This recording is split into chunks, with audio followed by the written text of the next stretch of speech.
Bonjour mes chers téléspectateurs, bonjour, meilleurs vœux à tous les abonnés de Saint-Trophée.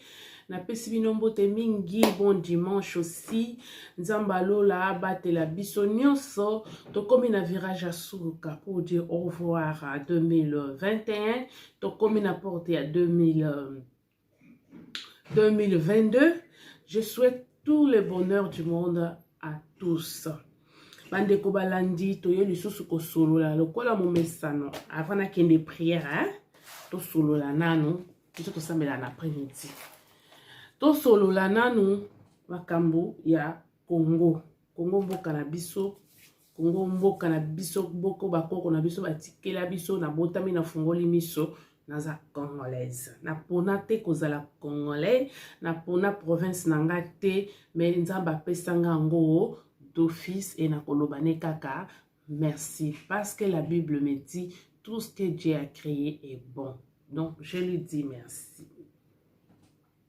Bandeko balandi tozolobela lelo eza mutuna et vous allez me répondre dans vos commentaires. Sujet na biso ya lelo ezali: peut-on faire la confiance à la justice congolaise? Peut-on faire confiance aux sénateurs et aux députés congolais? C'est une question. Nako lakisa bino ba fait toko solola toko nako lakisa bino ba moi ba faille comme bon ba élément o poussinga na poser question wana ne toko solola lelo et bo répondre ngai na ba commentaire na bino pour continuer à éclaircir le peuple congolais, va comprendre ba droit na bango, va comprendre ndenge ba kokiko. Pourquoi je pose cette question qui est comme un sujet? Donc c'est un sujet interrogatoire. Oh, je me pose des questions et mes chers compatriotes se posent aussi les mêmes questions. La question est que peut-on faire confiance à notre justice?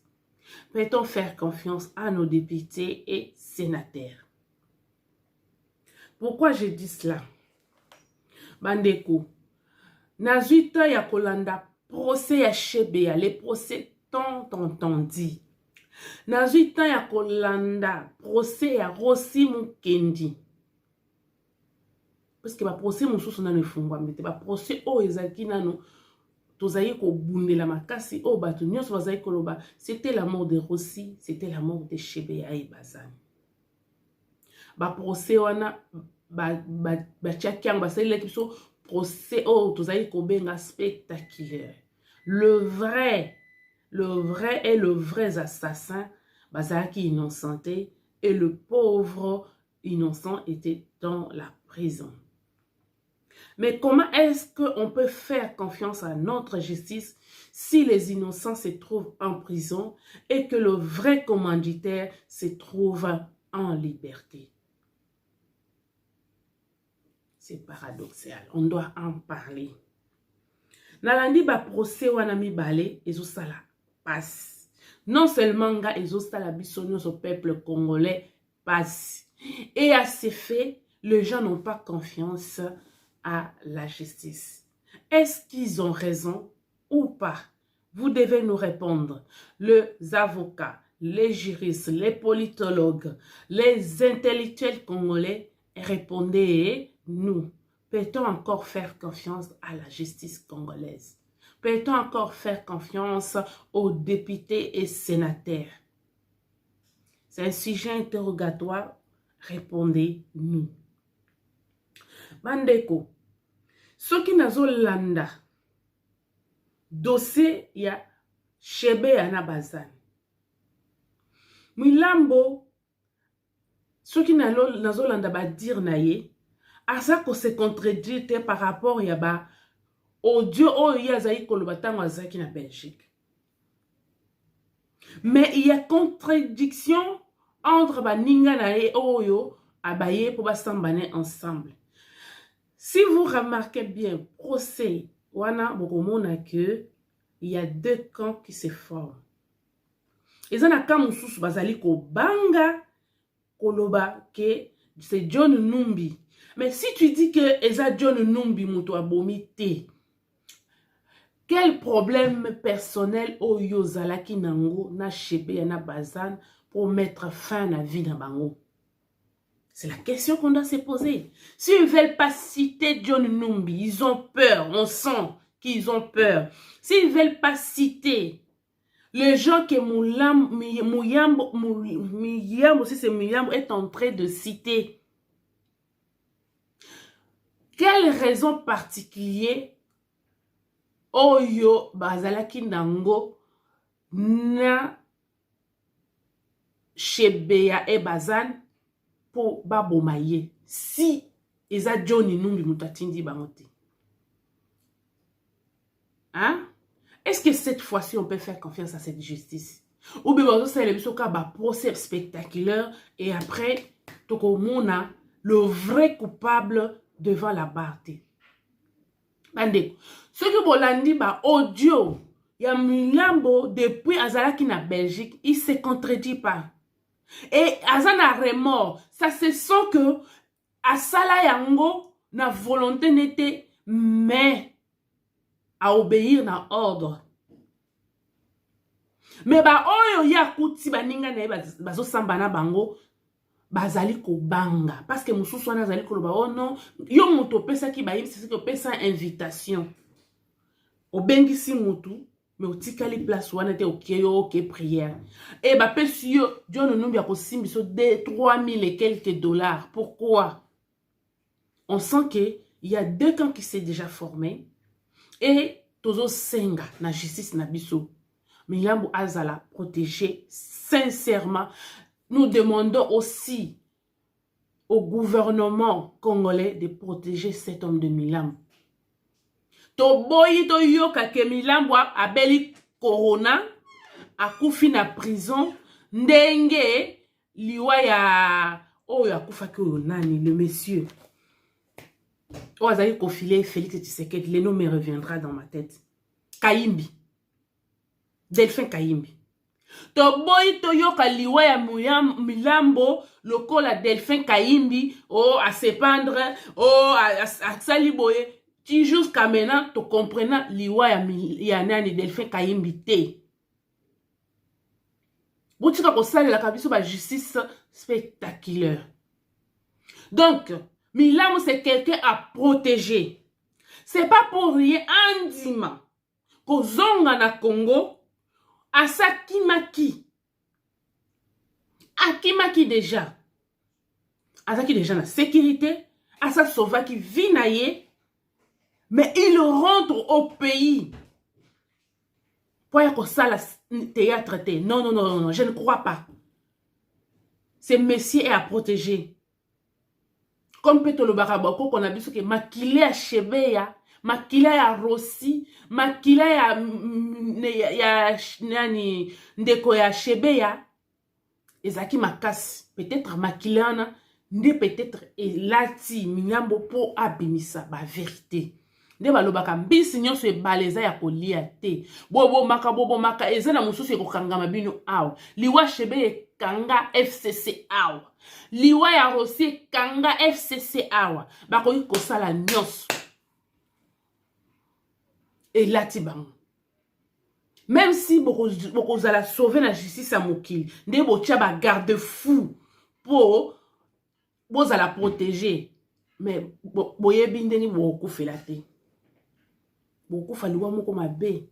Alors nous demandons à la justice congolaise, nous demandons au gouvernement congolais de protéger Muyambo, c'est Muyambo. Il ne pas rentrer pour faire du spectacle. Il ne pas rentrer pour mourir encore. Il ne pas rentrer pour mettre sa vie en danger. C'est quelqu'un à protéger. C'est quelqu'un à protéger. Tobo itoyoka o corona 5e vague essayé o corona bomiye na prison. Toboyi parce que baninga oyo bazo banga kotanga ba kombo oyo asambi na bango ba contradiction biso toyoki tomna onga na moni. Baza capable baninga ne wana basale pe mabe. Na prison tout peut arriver. Na stade oyo Muyambo azali sikoyo atie vine en danger. pour laver l'honneur de Chebea, pour apaiser le cœur. Il y a moi si ya Chebea. Parce que moi c'est Chebea zaï koloba tout le temps. Olandi ba vidéo, il y a tant ba ruta ki koboma Chebea. La femme de Chebea était sûre et certaine que c'était John Numbu qui a tué son mari. Pourquoi? Parce que à l'Obaka Yemoko, cette maman avait dit que John Numbu muta bengi sakaye. Et Ayemi Saka Mobile, pourquoi tu parles? Et Chebe avait vraiment confiance na Chebe, na Nini, na Numbi. Parce que selon ma relation na Bango, Ayemi Saka moi c'est que Numbi ne peut pas me faire du mal.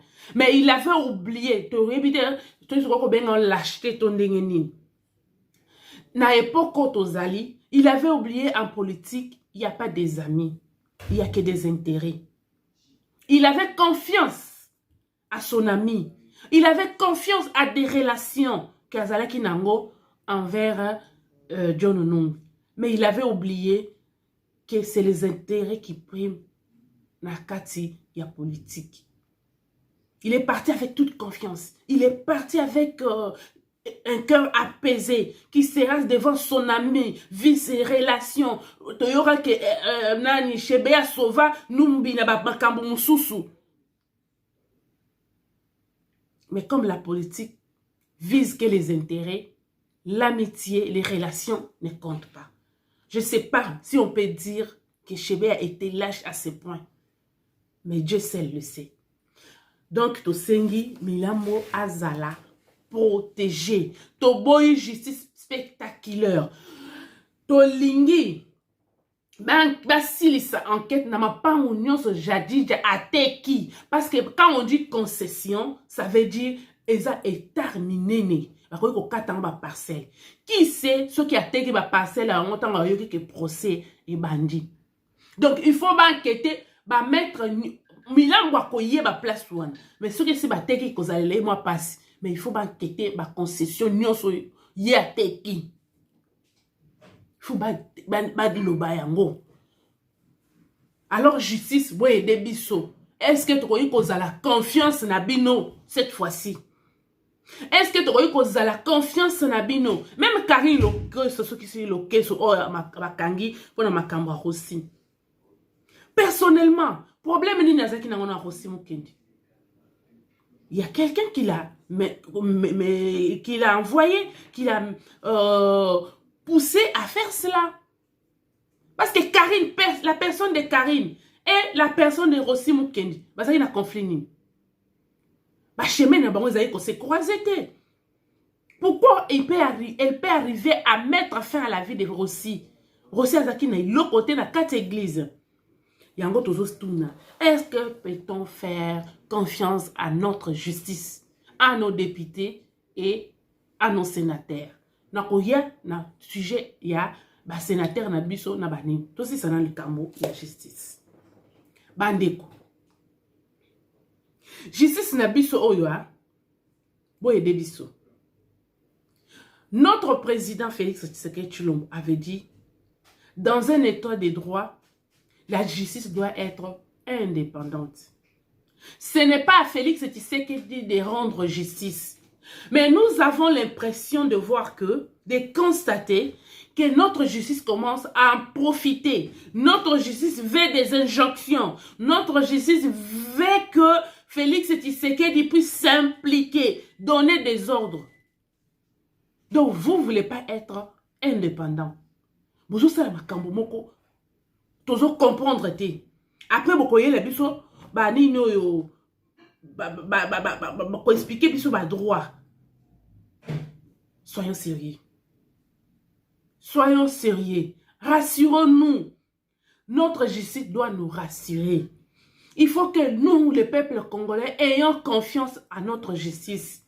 Mais comment pouvons-nous avoir confiance à cette justice si cette justice ne nous rassure pas? Si cette justice est opaque. Diviser biso. Non, soyons sérieux.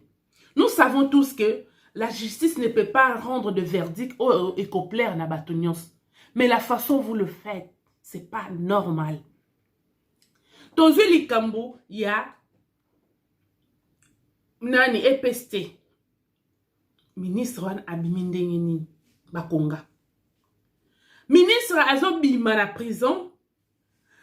Ministre ya justice azo suspendre pour amoni bato bakomi koloba azo suspendre ni directeur ya prison. Est-ce que c'est normal? Est-ce que c'est normal? Parce que directeur ya prison avec ça le camouiller mon côté. Tout le baquet directeur à prison mon toi annexé combo ya bakonga na 4. Bon, ce qui est ministre azo suspendre directeur ya prison. Alors ba magistrat parce que tant Félix Tshisekedi a signé et qui n'est pas naïe tant ils ont pas naïe ils ont directement la prison est le dernier rempart. Mais pourquoi vous suspendre ni à ce stade nayo ministre nayo ba juge nyonso wana ba acte wana vous avez pas démissionner. Botika kozwa les plus faibles ba bouc émissaire na binoté. C'est que et toi le ministre de la justice, tu n'es pas à la hauteur. Tozo kende li susu na baki lelo na bando la kisabino kaka makambo oyo justice azo sala ke tozala na confiance na bango te. Or on dit c'est la justice qui élève une nation. Est-ce que notre justice peut élever la nation congolaise? Peut être à la hauteur? Peut-on faire confiance à cette justice? N'a pas mon cameroun toujours soulevé. Bandeko. Justice na biso. Tout le monde il Cameroun, il y a Matata Ponyo. Kuna va se déclarer incompétent na ko GGE. Balobi akendi. Soit disant que ce secours de cassation de Moutou a ko GGE. Si je ne me trompe pas. Mais Matata Ponyo Azo kende koloba na Sénat que juge Matata Ponyo eza passé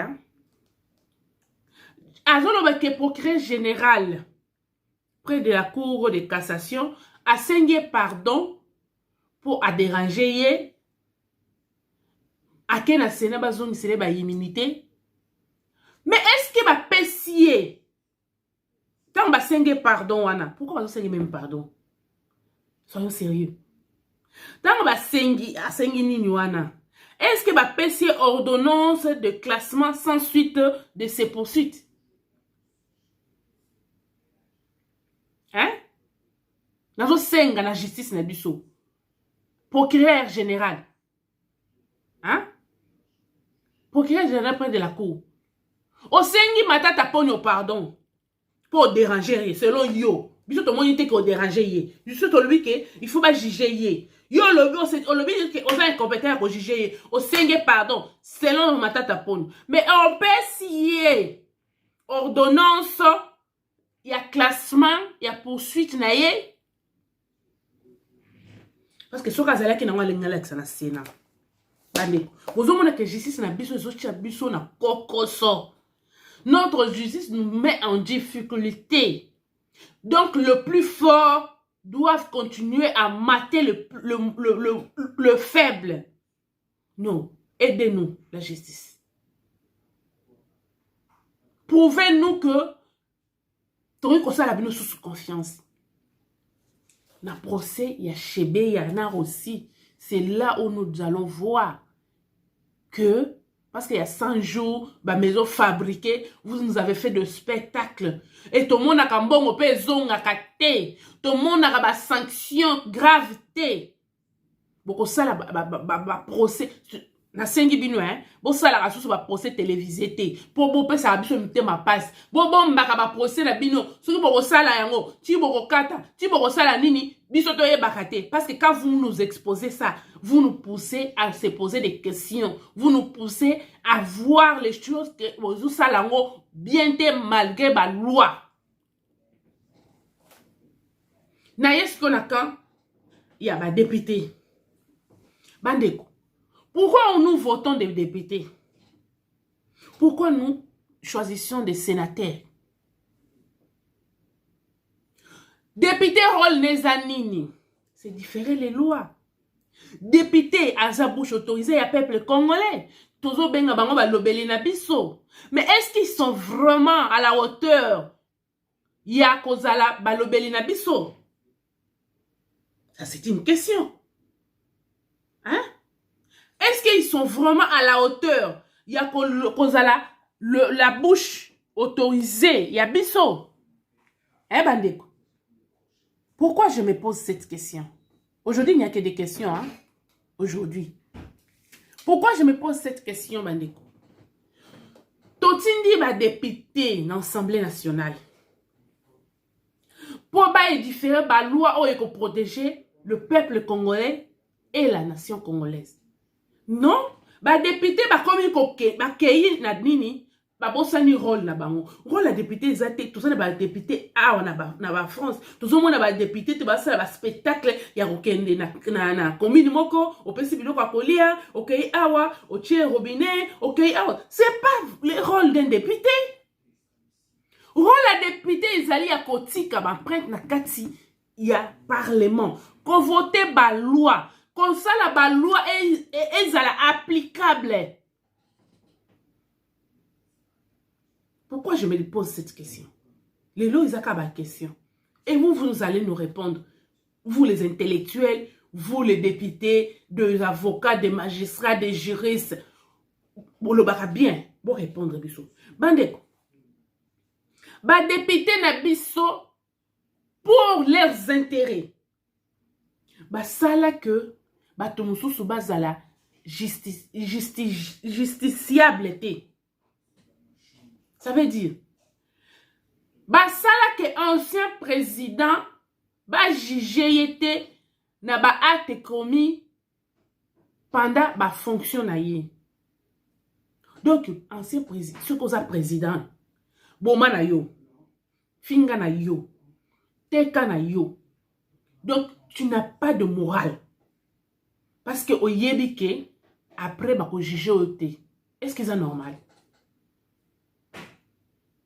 Est-ce que c'est normal? Ba député na biso oyo ba moni ke jikaka komi na suka ya mandat. Non, ba ke ko sala, ba ke ko voter loi oyo et ko protéger un individu au détriment d'une nation. Donc yemoko. Ah, c'est plus important. Pourquoi pas ça qui on attend mon bout tout? Pourquoi pas ça qui a monté? Surtout le bin attend nani, il y a peu premier président va le baron, tout qui n'a indépendance et ceci c'est là. Mais dans mon bout pourquoi pas ça qui a monté? Pour ça qui loi oh te pour na nini ba juger ya ba confi na règne na il nous doit des explications. Pourquoi il fait gérer et après azana l'explication bilan qu'on peut s'abisoter. Et pourquoi Félix Tshisekedi va se toujours 5 bilan? Azana nous en fonction. Tous à la bateau quoi? Quelqu'un qui a géré 18 ans, il ne doit pas des explications. Bandeko. Nala tanandilete. Bo yoka. Ba oba yeba kite hein. Bo yoka makam. Ba député. Mouto asala ke loi oyeleka. Modeste Mutinga. Papa Modeste Mutinga, l'initiateur ya loi oyo. Venez me dire le contraire. Yokanan.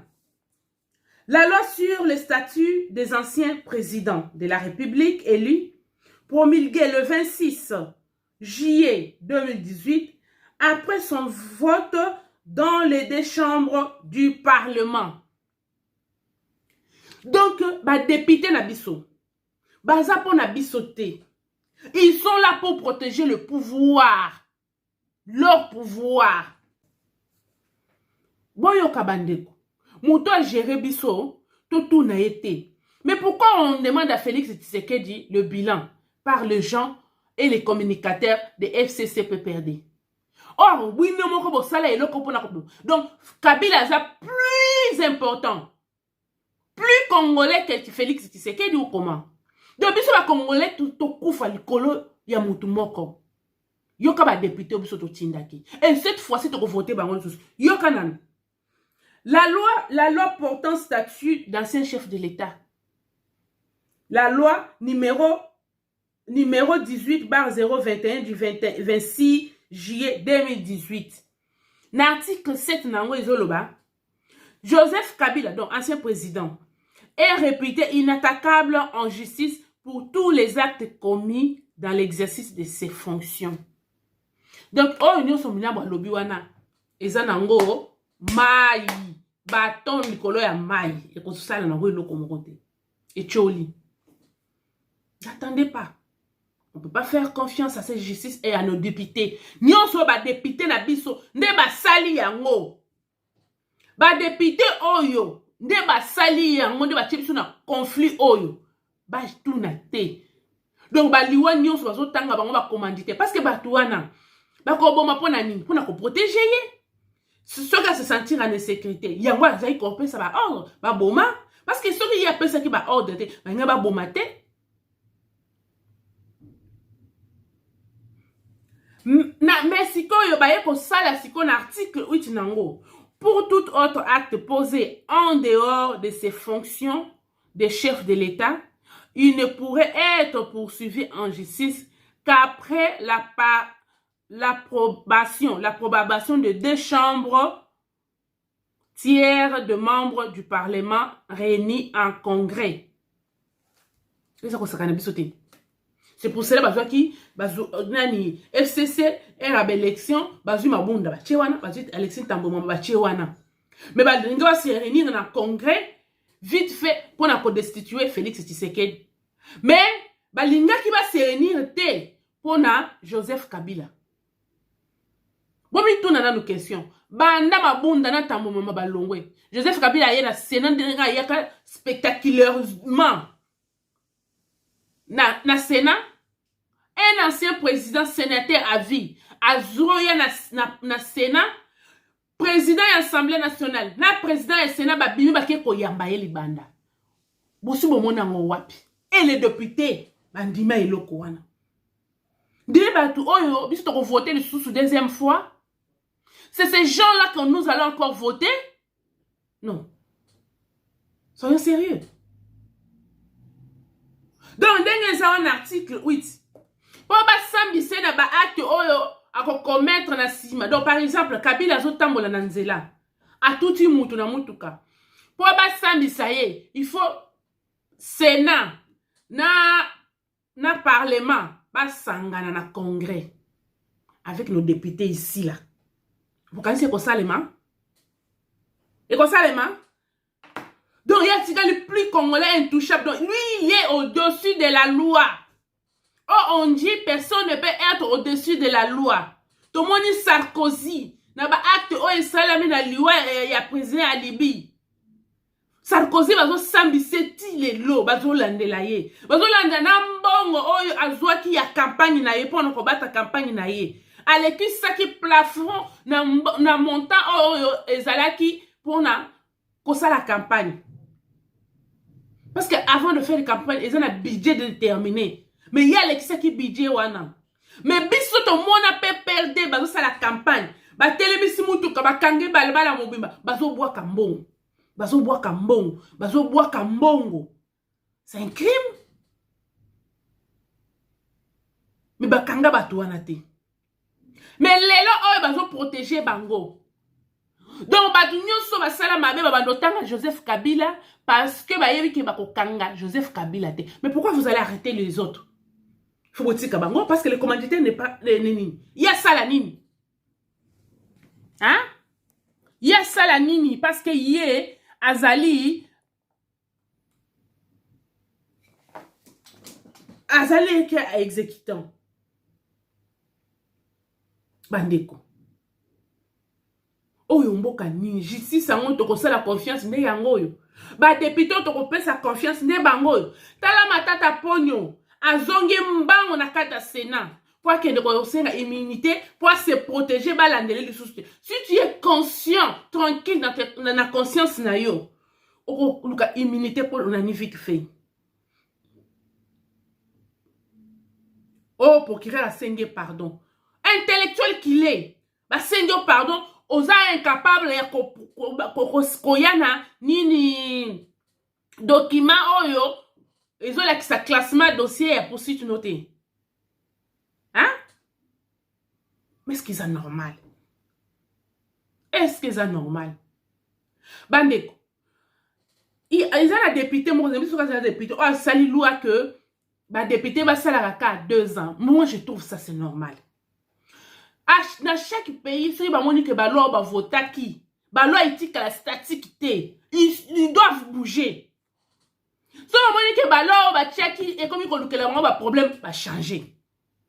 Et ça, normal. Président de la République, à ça, quand un mandat mis balai, un mandat renouvelable une fois. Pourquoi ba député ba tika la seko na seko? Ba député depuis 2006 ba msuku to na yebi bango te. Ba komi ba mpaka bazaka wana. Ba sénateur bazaka po bango baza plus intelligent que tous les Congolais. Si ko ba jeune pe ba kota nanu. Il faut pas réduire mandat à député. Et ça l'appelle 2 ans renouvelable une fois. Ba tika liwana libela. Ba yebi déjà ba fonctionnement ya magui nyonso, ba yebi fonctionnement ya ba détournement nyonso ya parlement. Ba tika lika wana ba sala ke loko moko te, ba liaka kambon. Soko tuniye depuis 2006 a voté combien de lois a yebité. A proposé combien a yebité. A lobela congolais nani a yebité. Mais ba vandi ka wana pona ko sala ba loi o iza ko protéger ba criminels. Na ba sénateur. Kaka baswana la kabiso baswana bala service ko swana da bango bala service nde ba yebi ko article français nde loko ba vandeli wana bandeko na 2023 député nyonso oya sali depuis 2006 ti 2019 ti 2022 ba député il faut tout changer, faut tout ça biso moko peuple tout ça l'appelle remaniement ya ba député na ba sénateur. C'est quoi ça comme histoire? Comment yo cause depuis 2006 au sakawana? Donc, au communant pas koboti, au barrage ici, au zakawana. Nda konga ya l'état ya yo héritage na yo moko. Parce qu'il n'y a pas d'autres Congolais compétents. Bande ko ba député ba yela bino susu ba nini ba polote. Il faut tout longola ba oyo. Tant tozo ba ke bazo voter ba loi ils ko sécuriser bisote. Na lobela ke bino dernièrement les kamba nationalité. Muto ezana nationalité douteuse. A kosunga Congo te. Parce que nani ba nini yo mon thème na ye a partagé. N'a pas un exemple. Eza na président moko Alberto Fujimori, ici c'est Fujimura. Alberto na azalaki un président. Azaki président na Pérou. Or il y a Jackie japonais. Asali ba bêtise na ye. Tant azolonga président ba to Pérou ba lobi ba traduire en justice.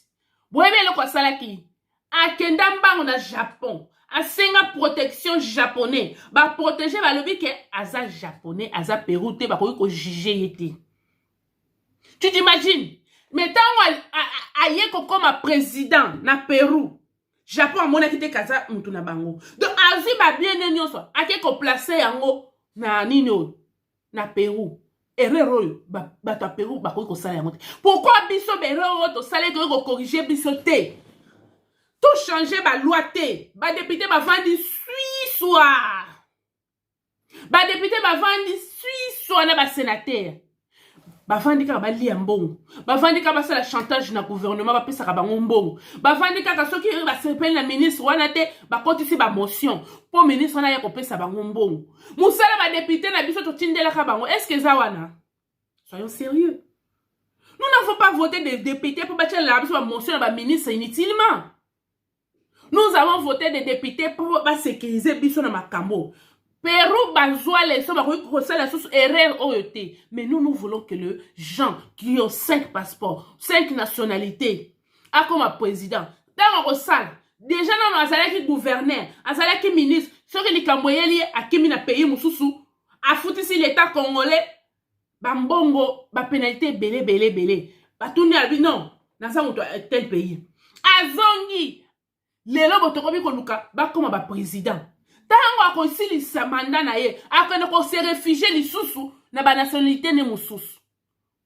Pour na nini ba député na biso ba ko bazo boya ko sala loi Tchani oyo te.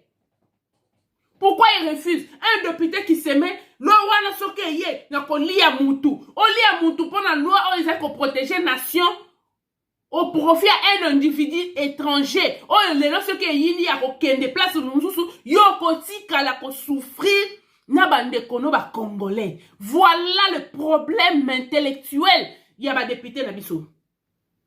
Bazo voter ba loi oyo eza na bénéfice na bango. Il protège les étrangers, il protège les criminels, il protège les destructeurs. Bandeko, to balaye ba député cette fois-ci. Cette fois-ci, tout le monde a député bilongia sika. Dès que le Félix Tshisekedi na ba ministère, tout le monde a bilongia sika. Na députation pe, na sénat pe, tout le monde a bilongia sika. Député provincial, député national, oh ça sali 3 mandats, to voté yete. Ataba oh ba uchi kokota siko, to voté bango lisusu te, ba sali.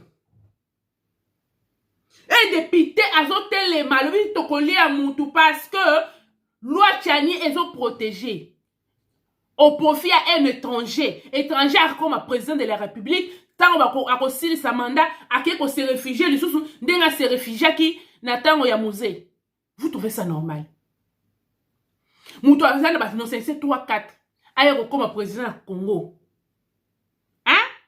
Pour moi, vous avez besoin de député, ba homme politique, ba terre politique, ba zo fin si ça biso à l'extérieur. Vous avez 4 pays, vous avez comprendre. Ba zo fin si à l'extérieur. Na yebi sabino boyoka. Omar Mbongo. Mwana naye, Ali Ben Bongo. Alingaki comme président na succession ya papa na ye. Ayebisi awate. Va au Congo. Bakabone baboyi. Balobi va au Congo. Va postuler au Congo. Là on ramasse tout. Mais biso ton dimaji kaka. Oh azamwana ya musée. Loi nini ezali kolobela biso que soki papa akufi. Moi, il faut à remplacer. Donc, Félix Tshisekedi Ndenga sur un pouvoir. Moi, il a remplacé. Mais pourquoi vous avez toléré ça à Jikaka? Moi, j'ai comme l'impression que le Congo est le pays de Jikaka. Il a droit à tout. Le Congo lui doit tout. Pourquoi?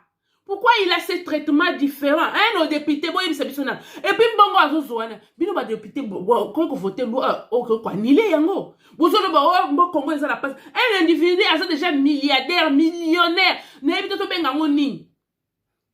Azozo sous par mois les sous na budget na biso ya Congo. Pour les kozanga mawaboyeko. Et les députés, vous êtes là. Vous êtes là. Vous êtes là. Vous êtes là. Ministre, allez, c'est bisoté. Motion. Tant que vous êtes là, makele, ayapé, c'est binombo. Botiki. C'est là le rôle d'un député. Bah, député, cette fois-ci, nous allons dégager les députés. Oh, nous sommes à ça comme député. Tu votes, bah, Sika. Tu votes, bah, Sika. Bah, mais nous sommes sénateurs et à Sika. On en a marre. Hein? Ali Ben Bongo va au Congo, on ramasse tout.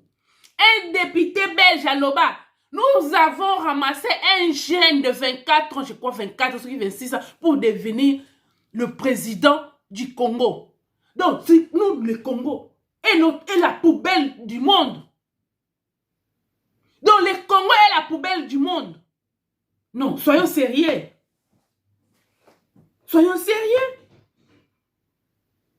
Congo est la poubelle, mais tous les députés, tous les sénateurs, on les appelle les femmes des sages. Quelle sagesse vous osez l'exhibition?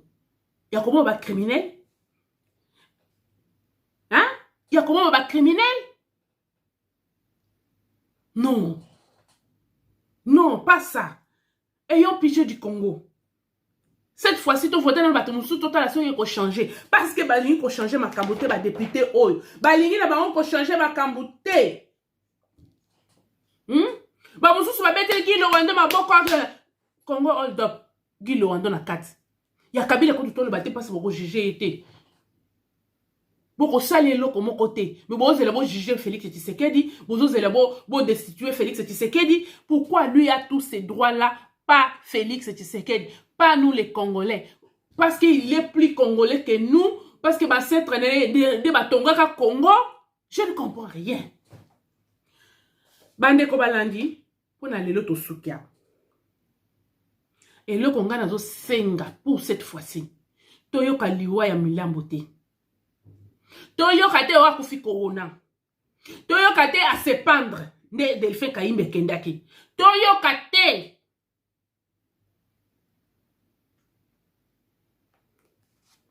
Tosuki apona lelo. Nzamba lola bate la bino. Tokutani prochainement. Justice Nabiso. Nos députés sénateurs. Montrez-vous à la hauteur. Mais cette fois-ci, bozonga, tozongi sabamote, bandeko, tozongi sabatote, rôle député, zaya kakopé sababiso ma pate, aya kakotongela biso ba point mikete, rôle neza wana, rôle na eza kosala ba loi o eza ko protéger biso. Parce que soki bazaki à la hauteur, ya kosala ba loi nyonso, ba ko protéger Jikaka te. Ils ont protégé Jikaka. Et Jikaka n'est pas bête. Pour qu'il ne kosala crime na minito, a kosala yango te, avant il est tranquillo. Parce que yem souka seli mbeba na minito bako kangaye. Donc biso to zela ti sata ko kote la Kabila asa la crime mususu ba ko juger. Tokutani mbala sima. Ciao.